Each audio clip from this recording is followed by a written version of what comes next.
ಕಳೆದ 3 ವರ್ಷ ಹಿಂದೆ ನೀವೆಲ್ಲ ನಮಗೆ 136 ಸೀಟನ್ನು ಕೊಟ್ಟು ಈ ರಾಜ್ಯದಲ್ಲಿ ಆಡಳಿತವನ್ನು ನಡೆಸಲಿಕ್ಕೆ ಅವಕಾಶವನ್ನು ಮಾಡಿಕೊಟ್ವಿ. ಸಿದ್ದರಾಮಯ್ಯನವರ ಮುಖಂಡತ್ವದಲ್ಲಿ 3 ವರ್ಷ ನಾವು ಕೆಲಸವನ್ನು ಮಾಡಿಕೊಂಡು ಉತ್ತಮವಾದಂತಹ ಕಾರ್ಯಕ್ರಮವನ್ನು ಕೊಟ್ಟು ಜನರಿಗೆ ಬದುಕಿಗೆ ಒಂದು ಶಕ್ತಿಯನ್ನು ತುಂಬಿ ಇವತ್ತು ನಾವು ಕಾರ್ಯಕ್ರಮವನ್ನು ರೂಪಿಸಿದ್ದೇವೆ. ಏನು ನಮ್ಮ ಕಾಂಗ್ರೆಸ್ ಸರ್ಕಾರದಲ್ಲಿ ಸಿದ್ದರಾಮಯ್ಯ ನೇತೃತ್ವದಲ್ಲಿ ಏನು ಕಾರ್ಯಕ್ರಮಗಳನ್ನ ಈ ಜನರಿಗೆ ಕೊಟ್ಟಿದ್ದೇವೆ, ಯಾವ ರೀತಿ ಸಂವಿಧಾನವನ್ನು ರಕ್ಷಣೆ ಮಾಡಿದ್ದೇವೆ, ಎಲ್ಲ ಕಾರ್ಯಕ್ರಮ ಕೂಡ ಚಾಚು ತಪ್ಪದೆ ನಡೀತದೆ.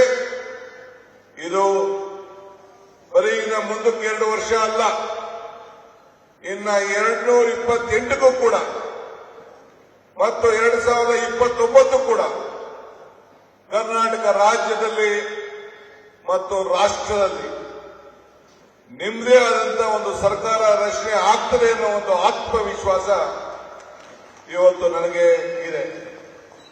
ಇವತ್ತು ನಾವು ನೀವೆಲ್ಲ ಸೇರಿ ಇವತ್ತು ಈ ರಾಜ್ಯದ ಅಭಿವೃದ್ಧಿ ಬಗ್ಗೆ ನಾವೆಲ್ಲ ಚಿಂತೆಯನ್ನು ನಾವು ಮಾಡ್ತಾ ಇದ್ದೇವೆ.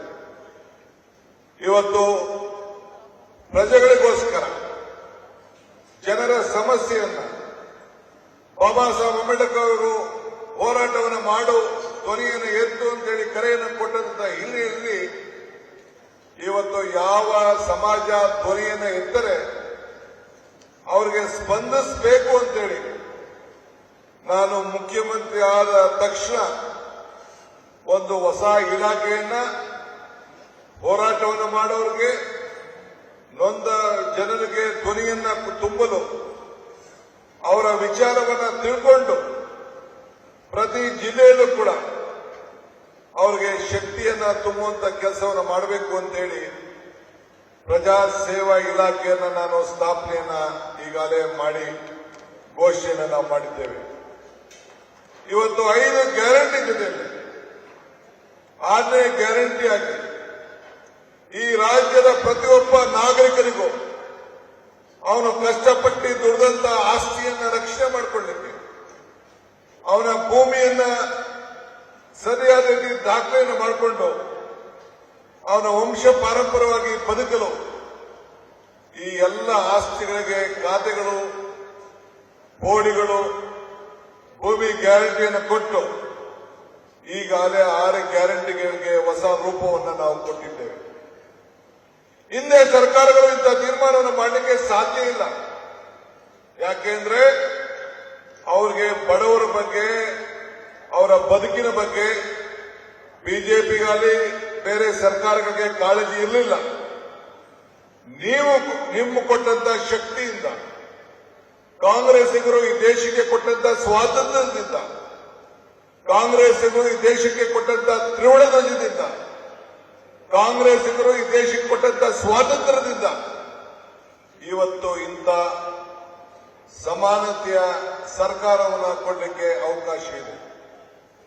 ಮಹಾತ್ಮ ಗಾಂಧೀಜಿಯವರ ಸ್ಥಾನದಲ್ಲಿ ಇವತ್ತು ಮಲ್ಲಿಕಾರ್ಜುನ್ ಖರ್ಗೆ ಅವರು ಕಾಂಗ್ರೆಸ್ ಪಕ್ಷದ ಅಧ್ಯಕ್ಷರಾಗಿ ಇವತ್ತು ಕೂತಿದ್ದಾರೆ.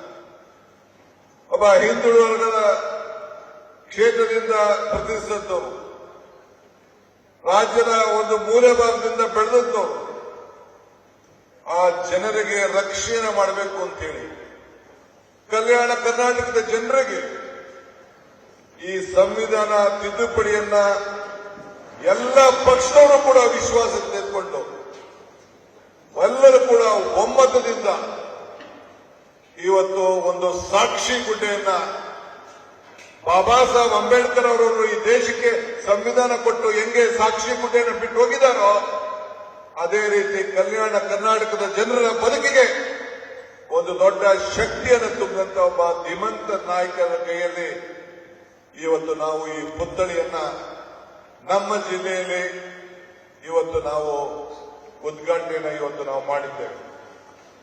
ಇವತ್ತು ಮುನಿಯಪ್ಪನವರು ಮತ್ತು ಅವರ ಶಾಸಕರು ಬಚ್ಚೇಗೌಡರು, ಶ್ರೀನಿವಾಸರು, ರವಿ ಎಲ್ಲ ಸೇರಿ, ವೆಂಕಟರಮಣಪ್ಪ ಎಲ್ಲ ಸೇರಿ ಒಂದು ಭಿನ್ನತಳಿಯನ್ನು ಕೊಟ್ಟಿದ್ದಾರೆ.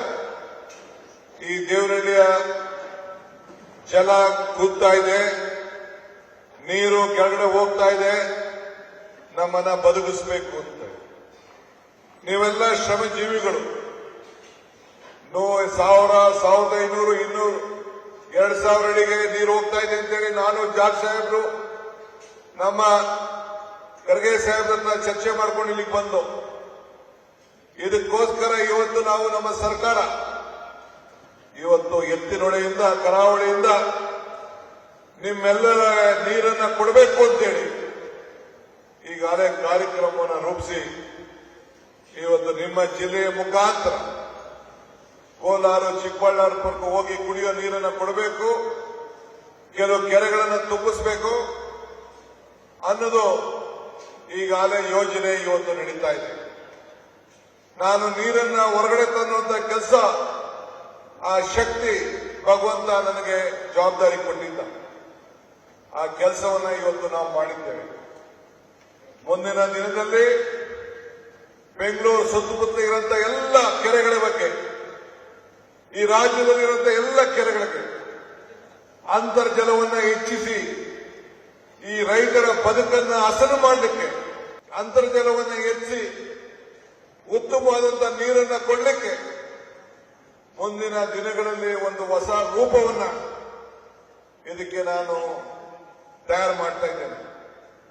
ಹೊಸಕೋಟೆ ಕೆರೆ, ದೊಡ್ಡಬಳ್ಳಾಪುರ, ದೇವನಹಳ್ಳಿ, ತಿಪ್ಪಗೊಂಡಳ್ಳಿ ಕೆರೆ, ಆನೇಕಲ್ ಸುತ್ತಮುತ್ತ ಇರುವಂತ ಏನು ನಮ್ಮ ಕೆರೆಗಳು ಈ ಬೆಂಗಳೂರು ಸುತ್ತಮುತ್ತ ಇದೆ, ಅವಕ್ಕೆಲ್ಲ ಒಂದು ಹೊಸ ರೂಪವನ್ನು ಕೊಟ್ಟು ಅಂತರ್ಜಲವನ್ನ ಹೆಚ್ಚುವಂತ ಕಾರ್ಯಕ್ರಮವನ್ನು ಕೂಡ ಈಗಾಗಲೇ ನಾನು ತಯಾರು ಮಾಡಲಿಕ್ಕೆ ಮಾರ್ಗದರ್ಶನ ಕೊಟ್ಟಿದ್ದೇವೆ.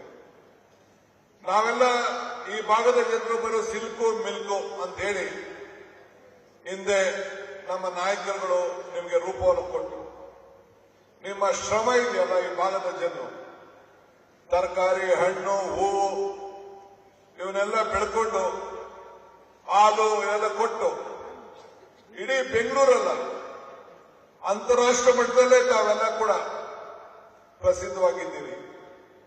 ನಿಮ್ಮ ಆಸ್ತಿಗಳನ್ನ ರಾಷ್ಟ್ರದ ಅಭಿವೃದ್ಧಿಗೆ, ಏರ್ಪೋರ್ಟ್ಗೆ, ಕೈಗಾರಿಕೆಗಳಿಗೆ ಇವತ್ತು ನೀವು ಕೊಟ್ಟು, ಹೊರಗಡೆಯಿಂದ ಬಂದ ಜನರಿಗೆ ಭೂಮಿಯನ್ನು ಕೊಟ್ಟು ತ್ಯಾಗವನ್ನು ಮಾಡಿ ಇಡೀ ರಾಷ್ಟ್ರಕ್ಕೆ ಒಂದು ದೊಡ್ಡ ಶಕ್ತಿಯನ್ನು ತುಂಬಿದ್ದೀರಿ.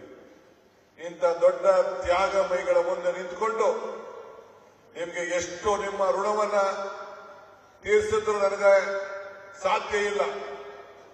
ಮೊನ್ನೆ ಕೆಂಪೇಗೌಡ ದಿನಾಚರಣೆ ಅಂಗವಾಗಿ ಒಂದು ವಾಲ್ ಆಫ್ ಗ್ರಾಟಿಟ್ಯೂಡ್ ಅಂತ ಸ್ಮರಣೆಯ ಒಂದು ಗೋಡೆ ಅಂತೇಳಿ ಒಂದು ಗೋಡೆಯನ್ನು ನಿರ್ಮಾಣ ಮಾಡಿ ಆ ರಸ್ತೆಗಳಿಗೆ, ಆ ಭಾಗದ ಅಭಿವೃದ್ಧಿಗೆ ಯಾರು ಜಮೀನನ್ನ ತಾವಾಗೆ ತಾವು ಬಿಟ್ಕೊಟ್ಟಿದ್ದಾರೆ ಅವರ ಹೆಸರನ್ನ ಶಾಶ್ವತವಾಗಿ ವಂಶ ಪಾರಂಪರ್ಯವಾಗಿರಬೇಕು ಅಂತೇಳಿ ಒಂದು ತ್ಯಾಗದ ಒಂದು ಗೋಡೆಯನ್ನು ಕಟ್ಟಿ ಅವರಿಗೆ ಗೌರವವನ್ನು ಕೊಡುವಂತ ಕೆಲಸವನ್ನು ಮಾಡಿದ್ರು.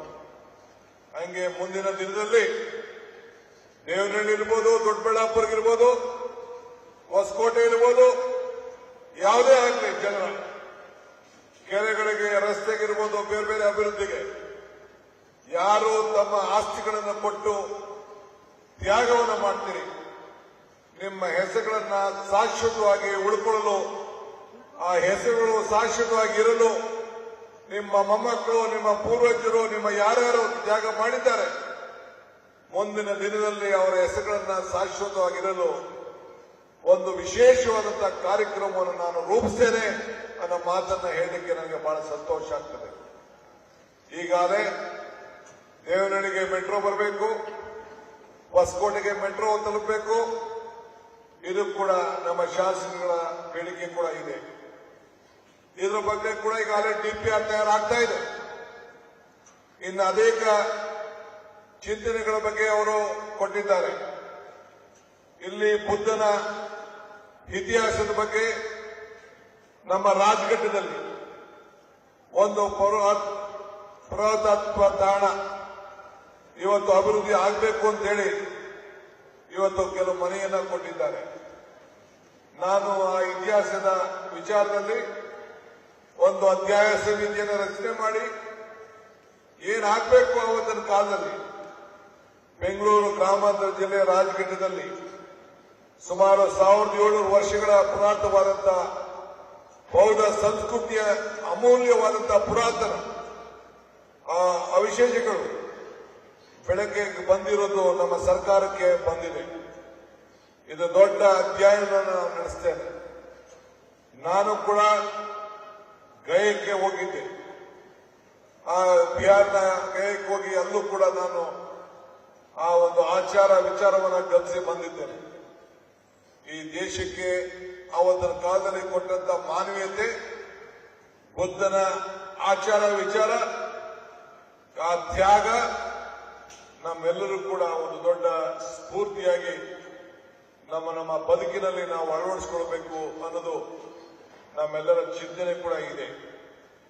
ಇದನ್ನು ನಾನು ಮುಂದಿನ ದಿನದಲ್ಲಿ ಇದಕ್ಕೆ ನಂದೇ ಆದಂತಹ ಒಂದು ನಮ್ಮ ಅಧಿಕಾರಿಗಳ ತಂಡಗಳನ್ನು ರಚಿಸಿ ಬೌದ್ಧ ಏನು ಒಂದು ಸಂಸ್ಕೃತಿ ಈ ಭಾಗದಲ್ಲಿ ಇತ್ತು ಆ ಪರಂಪರೆಯನ್ನು ಉಳಿಸುವಂತ ಕೆಲಸ ಕೂಡ ಮಾಡ್ತೇವೆ. ಮುಂದಿನ ದಿನಗಳಲ್ಲಿ ಸರ್ಕಾರದ ಅನೇಕ ಕಾರ್ಯಕ್ರಮಗಳನ್ನು ಈಗಾಗಲೇ ನಾವು ಘೋಷಣೆಯನ್ನು ನಾವು ಮಾಡಿದ್ದೇವೆ.